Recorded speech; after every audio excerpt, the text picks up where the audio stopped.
BBMP ಗುತ್ತಿಗೆದಾರನಿಗೆ ಜೀವ ಬೆದರಿಕೆ ಹಾಕಿರೋ ಕೇಸ್ನಲ್ಲಿ ಬಿಜೆಪಿ ಶಾಸಕ ಮುನಿರತ್ನ ಅವರನ್ನ ನಿನ್ನೆ ಬಂಧಿಸಲಾಗಿದೆ.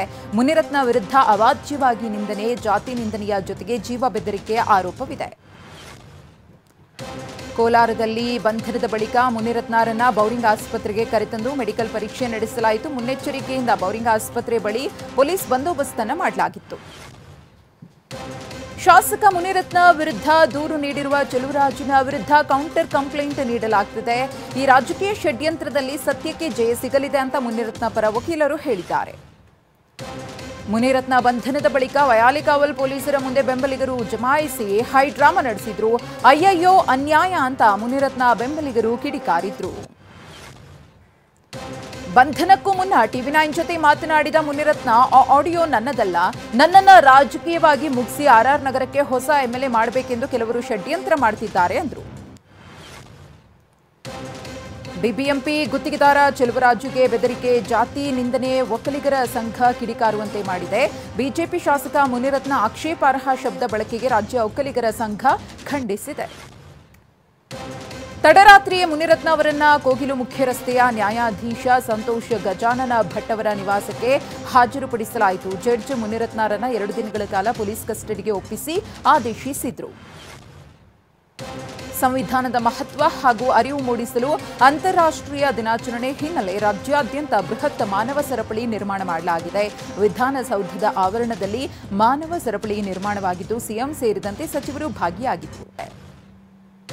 ಮಂಡ್ಯ ಜಿಲ್ಲೆಯ ಮದ್ದೂರಿನ ಸೋಂಪುರದಲ್ಲಿ ವಿಘ್ನ ವಿನಾಯಕನನ್ನ ಕಿಡಿಗೇಡಿಗಳು ಕದ್ದೊಯ್ದಿದ್ದಾರೆ.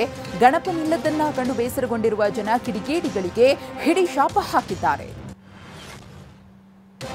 ವೈದ್ಯೆಯ ರೇಪ್ ಅಂಡ್ ಮರ್ಡರ್ ಕೇಸ್ನಲ್ಲಿ ಕೋಲ್ಕತ್ತಾದ ಆರ್ಜಿಕರ್ ವೈದ್ಯಕೀಯ ಕಾಲೇಜಿನ ಮಾಜಿ ಪ್ರಿನ್ಸಿಪಾಲ್ ಸಂದೀಪ್ ಘೋಷ್ ಮತ್ತು ತಾಲಾ ಠಾಣಾ ಇನ್ಚಾರ್ಜ್ ಆಗಿದ್ದ ಅಭಿಜಿತ್ ಮೊಂಡಲ್ನನ್ನ ಸಿಬಿಐ ಬಂಧಿಸಿದೆ.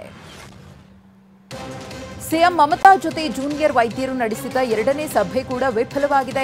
ಸಭೆಯ ನೇರ ಪ್ರಸಾರಕ್ಕೆ ಜೂನಿಯರ್ ವೈದ್ಯರು ಪಟ್ಟು ಹಿಡಿದರು. ಇದಕ್ಕೊಪ್ಪದ ಸಿಎಂ ಮಮತಾ ಸಭೆಯನ್ನು ರದ್ದುಗೊಳಿಸಿದರು. ಇತ್ತೀಚೆಗೆ ನಿಧನರಾದ ಸಿಪಿಐಎಂ ಪಕ್ಷದ ಪ್ರಧಾನ ಕಾರ್ಯದರ್ಶಿ ಸೀತಾರಾಮ್ ಯೆಚೂರಿ ಅವರ ಪಾರ್ಥಿವ ಶರೀರವನ್ನು ದೆಹಲಿಯ ಏಮ್ಸ್ ಆಸ್ಪತ್ರೆಗೆ ದಾನ ಮಾಡಲಾಗಿದೆ. ಪ್ರಧಾನಿ ನರೇಂದ್ರ ಮೋದಿ ಜಾರ್ಖಂಡ್ನಿಂದ ಬಿಹಾರಕ್ಕೆ ಸಂಪರ್ಕ ಕಲ್ಪಿಸುವ ಟಾಟಾನಗರ ಪಾಟ್ನಾ ವಂದೇ ಭಾರತ್ ರೈಲಿಗೆ ಇವತ್ತು ಚಾಲನೆ ಕೊಡಲಿದ್ದಾರೆ. ಮುಂಬೈನ ಒರ್ಲಿಯಾ ಪೊಲೀಸ್ ಕ್ಯಾಂಪ್ನ ಗಣೇಶ ಪೆಂಡಾಲ್ನಲ್ಲಿ ಮಹಾರಾಷ್ಟ್ರದ ಮಾಜಿ ಮುಖ್ಯಮಂತ್ರಿ ಉದ್ಧವ್ ಠಾಕ್ರೆ, ಪುತ್ರ ಆದಿತ್ಯ ಠಾಕ್ರೆ ಮತ್ತು ಪತ್ನಿ ರಶ್ಮಿ ಠಾಕ್ರೆ ಗಣಪತಿಗೆ ವಿಶೇಷ ಪೂಜೆ ಸಲ್ಲಿಸಿದರು. ಮಧ್ಯಪ್ರದೇಶದ ಉಜ್ಜಯಿನಿಯಲ್ಲಿ ಈ ಬಾರಿಯ ಗಣೇಶೋತ್ಸವವನ್ನು ವಿಭಿನ್ನವಾಗಿ ಆಚರಿಸುತ್ತಿದ್ದಾರೆ.